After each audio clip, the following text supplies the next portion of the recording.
Ah, j'ai une surprise du chef pour vous ce soir, mes amis. Petite surprise du chef. J'ai pu nous choper un pro mid / pro garp. Oui, mes amis, c'est la surprise du chef. J'ai pu en avoir en exclusivité totale. Pour vous, pour nous, pour le Pick Fiction, pour le divertissement. J'ai pu en choper un. Moi, j'ai cherché, j'ai envoyé des DM, ça voulait pas trop venir. C'est peut-être l'élu combo pro garp, pro mid, on va rire. Bon, il va nous dire un petit peu. Je vais un petit peu le psychanalyser. Vous voyez, vu que je suis également un psychiatre à mes heures perdues. Hein, en plus de tous les métiers que je fais, je vais le psychanalyser, je vais voir un petit peu, mais bon, on verra. C'est parti pour les origines de Shanks, le roux.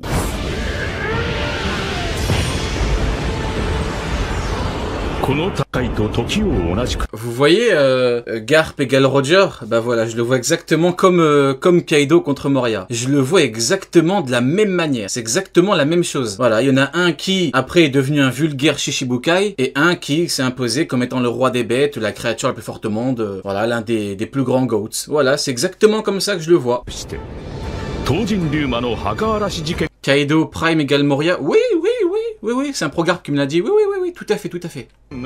C'est au pays de... Ouais, mais tu comprends pas, Garp, il a évolué exactement de la même manière que Roger, oui, t'as raison, comme Moria a évolué de la même manière que Kaido, oui, bien sûr, oui. Wano, dans la région enneigée de Ringo, que se trouve... Ah, Ringo, Wano, les émotions, vous vous rappelez Wano? Ah, ça nous rajeunit pas, hein. Bien particulière. Non. Hydros, au lieu de faire le clown dans le chat, viens prendre appel, arrête de raconter de la merde dans le chat, en train de polluer le chat, frérot. Pas celle du dieu des lames Ryuma Shimo. Ah, je suis de mauvaise humeur, Hydros, aujourd'hui, je te dis tout de suite, ton délire de con de Garp égale Roger, tu vois, ça va 2 minutes, mais, hein, on n'en peut plus, là, il y a Ral qui trahit Xebec, viens pas me faire chier. Suki, plus grand... Non, allez, vas-y, non, n'exagérons pas. Non, vas-y aussi, tu es libre, raconte ta merde, Hydros, après j'ai encore touché dessus, et voilà. Mouraï que le pays n'est jamais connu, pas non plus le sanctuaire dédié à Oden Kozuki et aux daimyo tombés au combat. Ah, les Daikingo Tempura, Intel. Mais bien la tombe d'un homme né à l'autre bout du monde, sur West Blue. Un étranger donc, mais élevé sous les neiges éternelles de Ringo, héros mort au combat pour protéger son village contre l'empereur aux 100 bêtes, Kaido. Son nom était Kozuki Moria. Kozuki Moria. Oden nous a mis une claque là. Incroyable.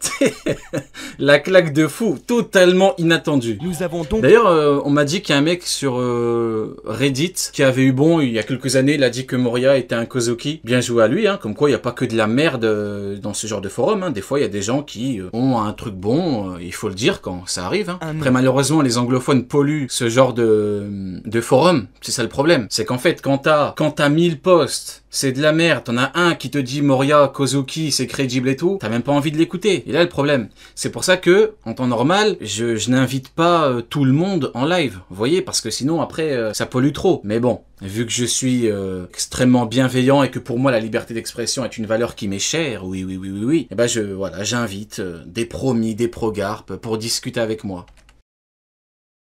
Mais nous avons également un problème, car un Moria, nous en connaissons qu'un. Un poireau qui mesure presque 7 mètres de haut, devenu pirate puis Shishibukai, maître des ombres et de Thriller Bark. Il a un rire Ah, j'aime bien Moria, moi. Il y en a plein qui lui chient dessus, moi j'aime bien Moria. Portable, mais son nom de famille, c'est... Seul problème de Moria, c'est sa défaite de l'époque contre Luffy à la fin, parce que Gecko Moria était trop gourmand, hein. C'est tout. En vrai, lui, c'est un petit peu un crocodile. Crocodile, son seul défaut. Sauf que Crocodile, vu qu'il a beaucoup de flow, bah les gens lui chient pas dessus. Vous voyez? C'est le problème. C'est comme pour Mihawk, hein. Mihawk, tu le retires son flow, les gens, ils le verraient tellement comme un kangourou, les gens, ils le verraient comme un Moria. Hein. Mihawk, tu lui donnes le flow de Moria, personne le défend. Personne le défendrait. Les gens diraient, oui, ce random que tout le monde, personne ne calcule. Oui. C'est juste que bon, il a un peu de flow, donc ça a permis de lancer la machine, quoi. Gecko et non Kozuki. Pourtant, tout fonctionne. Lui aussi s'appelle bien Moria, lui aussi est né... Alors qu'à contrario, tu mets Moria, tu lui donnes un flot de fou, bah les gens le verraient comme un crocodile. Hein. Regardez Crocodile actuel. Et des gens, ils me disent, Crocodile actuel, il est niveau inter. Donc ça lui donne un niveau de malade mental, la YC1, YC2, des gros niveaux. Pourquoi? Le flow. C'est uniquement parce que c'est le flow. Sur West Blue. Rio qui défend les moches, quelle bienveillance. Oui, je t'ai dit, moi c'est quand que vous comprendrez que moi je suis bienveillance max. C'est quand que les gens vont le comprendre? Regardez Harald, regardez comment je l'ai défendu corps et âme pendant de nombreux mois. Ah oui, mais je suis bienveillant, mais les gens, je sais pas, ils me voient comme un... Non. Lui aussi a affronté Kaido il y a 23 ans sur Ringo et lui aussi n'a pas laissé de cadavre derrière lui, preuve que les samouraïs le pensent mort. Ainsi, pour mieux vous aider à comprendre la chronologie des événements de la vie de Moria, voici tout ce que... Ryo est affreusement bienveillant.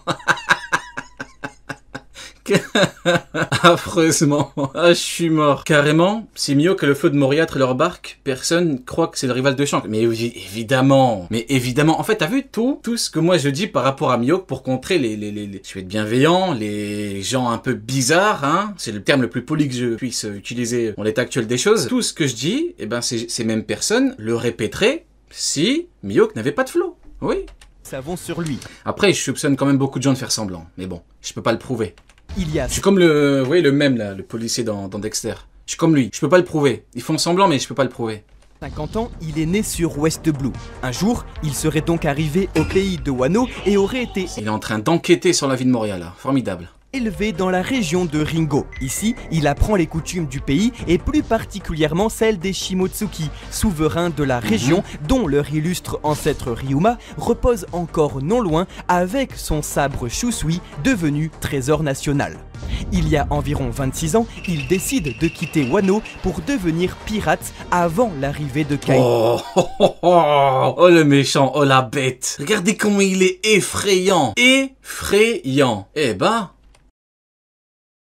Il y a 24 ans, il assiste à l'exécution du roi des pirates Goldie Roger sur Locktown. Un an plus tard, il y a 23 ans, et après avoir... Ouais, exactement, Moria il a pas de buzz. Seul problème de Moria, c'est qu'il a pas de buzz à cause de son flow, hein.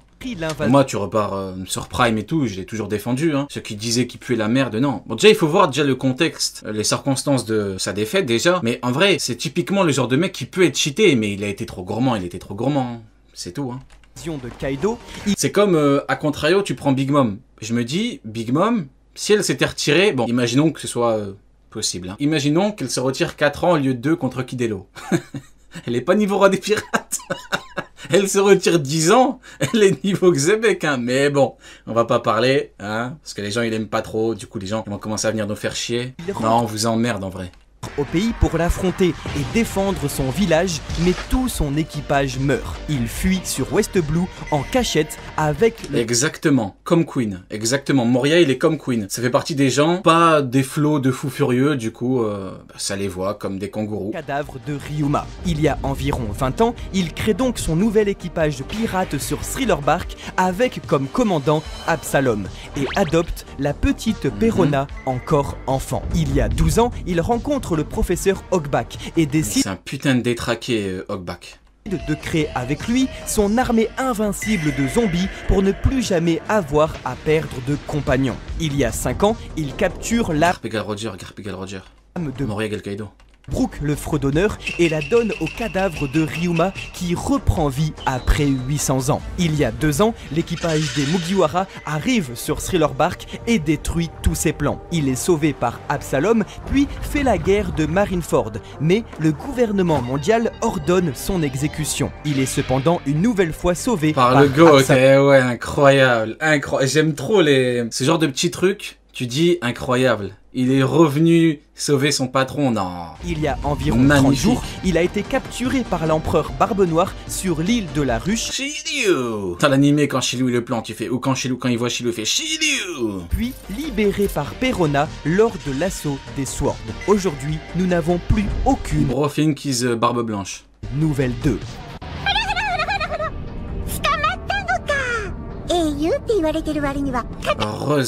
Heureusement que Perona a libéré Kobe, hein. Heureusement, waouh. Parce que sinon, Garp serait venu pour rien.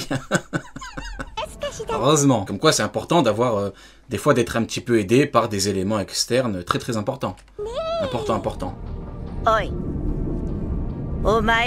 C'est baladé normal dans incroyable. Libère Moria. Peak fiction, peak. Moria? Gekkou Moria ga koko ni? Kimi wa boku ni kaizoku to te o kume to iu no ka? Tu me demandes... Tu me demandes de collaborer avec des pirates, espèce de con. Le mec, il participe à des trucs de fou furieux. Quand il est parti Non, vas-y, allez. C'est même pas dans quel camp il travaille, allez, vas-y. Quel camp il est, allez, c'est bon. Mais alors, pourquoi est-ce que les samouraïs de Wano l'honorent-ils sous le nom de Kozuki et non... Je vous jure, vous avez raison. En mode, il a le choix. Je vous jure, je vous jure, vous avez raison. Ce Golemon, il parle comme s'il avait le choix. C'est formidable. Gekko, tout simplement car ce serait là son véritable nom. Et Eiichiro Oda nous le montrait depuis le tout début. Mais pour le savoir, il faut comprendre les subtilités de la langue japonaise. En effet, voici comment se compose le nom du clan Kozuki. Du kanji de la lumière, suivi... Ouais, pareil. Ça, c'est du coup le mec de la théorie qui avait validé. Donc franchement, pas mal à lui. Hein. Sa théorie se basait sur le... En gros, quand tu retournes le truc, ça fait Kozuki. Ouais, franchement, bien joué à lui. De celui de la lune, signifiant donc clair de lune. Et vous savez... Ce qui me termine, c'est... Faudrait que j'aille checker le truc du forum, que ça a dû le voir comme un kangourou. Faudrait que j'aille lire un petit peu, pour voir un peu comment les gens ont réagi à la théorie du mec. Comment on dit clair de lune en japonais? Tout simplement Gekko. Mais cette fois-ci, les kanji sont inversés. Nous avons donc Kozuki pour une utilisation formelle, très poétique, voire même archaïque. Un terme utilisé, tiens donc, par les samouraïs. Et Gekko pour une utilisation standard et classique. Un terme utilisé par le reste du monde. Pour résumer, depuis le début, c'est grâce à la subtilité de sa langue qu'Eiichiro Oda, à travers deux noms qui signifient la... Alors le chat m'a dit que tu voulais savoir le nom du promis des Progarpes. Son blast c'est Ange. Eh ben, rien que ça. chose. Ange. Clair de lune que Moria a bel et bien été adopté et élevé par le clan Kozuki, mais est devenu ensuite pirate. Mais alors pourquoi? Pourquoi tous ces efforts pour rendre Moria important? Tout ça... Ça a changé les anges. Hein. Cross Guild. Rappelez-vous, les Kozuki transmettent de génération en génération un art bien particulier, celui de tailleur de poneglyphes. En étant donc élevé par le clan, Moria aurait très bien pu apprendre l'écriture antique et aurait décidé de changer son nom de famille en inversant les kanji pour que le gouvernement mondial ne puisse pas le suspecter. Cela expliquerait pourquoi, lors de son assassinat sur Marineford, Doflamingo annonçait que l'ordre ne venait non pas de Sengoku, mais directement du gouvernement mondial, qui aurait enfin compris ses origines. Moria pourrait donc être aujourd'hui l'un des rares au monde à lire les poneglyphes. Voilà pourquoi, lors de... Eh ouais, du coup on aurait le trio Robin, Pudding, Moria, un par empereur. Eh ouais, un par empereur. D'où le fait que Moria maintenant, c'est important que ce soit un Kozuki. Eh ouais, Cross Guild. C'est validé. Cross Guild, c'est validé. Bah ouais. Il peut lire les poneglyphes. Il va aider Baggy. Pudding avec Barbe Noire et Robin avec... Ouais, bah il en manque un à Shanks. Il en manque un à Shanks. Il l'aura, c'est sûr.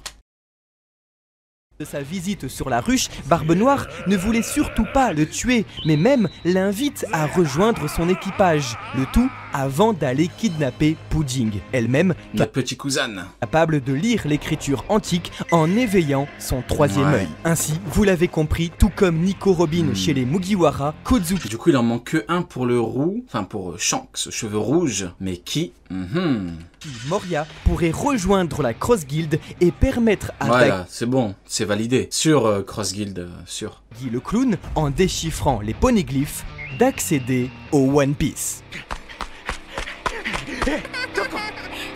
Baggy aura donc un trio, premier commandant Mihawk, deuxième commandant Crocodile, troisième commandant Moria. Qui te dit que Mihawk est le premier et pas le deuxième? Non, je rigole, non, vas-y, je vais pas exagérer. Ouais, c'est fou ça, hein.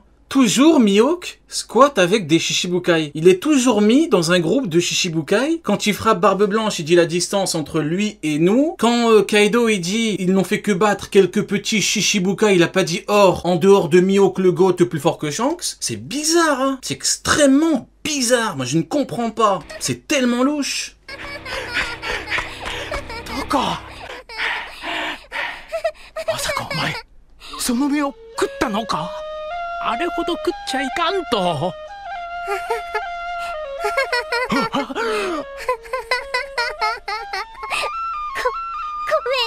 い。Vous l'avez compris, ça ne s'arrête pas là, car si Moria serait un Kozuki élevé sur Wano Kuni, il pourrait en être de même pour la petite Perona. En effet, c'est dans les SBS Courrier des lecteurs qu'Eiichiro Oda déclarait qu'en réalité, Perona voyait en Moria une figure paternelle, parce que ce dernier l'a élevé, l'a adopté.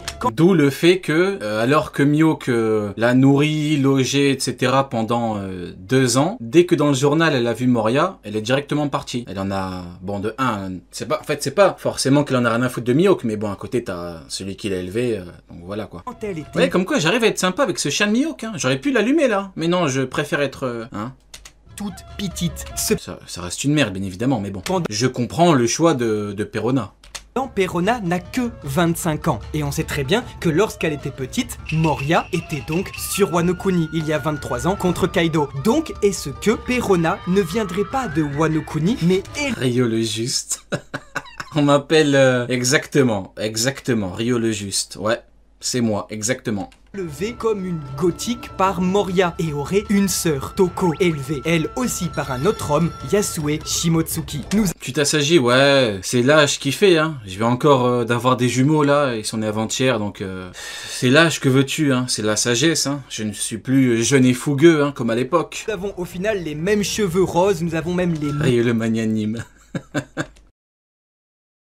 Une Kurozumi qu'elle vient du clan de Orochi, mais élevée par Sukiyaki, par le clan Kuzuki. On se dit que Eiichiro Oda pourrait aller encore plus loin avec cette fois-ci Otoko élevé par les Shimotsuki et la petite Perona élevée par Moria Kozuki. Cependant, il ne faut pas oublier que Otoko est une référence directe au... La vidéo ne parle pas de Mihawk, mais on parle quand même de Miyoko. Ouais, bah ouais, vu qu'on parle de Perona, on fait des liens, tu sais, c'est les liens. Comme dirait Kishimoto dans Naruto, les liens, très importants. Hop, t'as un personnage, boum, tu vois qui a côtoyé ce personnage, t'essaies de comprendre ce qu'il en est réellement. Personnage de Pour une fois que je chie pas dessus, Mihawk, franchement... Maruko-chan. Tu veux que je commence à parler de, tous les dossiers que j'ai sur cette merde? Et surtout, un hommage à Momoko Sakura, décédée en 2018, au début de Wano Kuni, et qu'Eiichiro Oda tenait en haute estime. Peut-être qu'un jour on aura la réponse dans des SBS.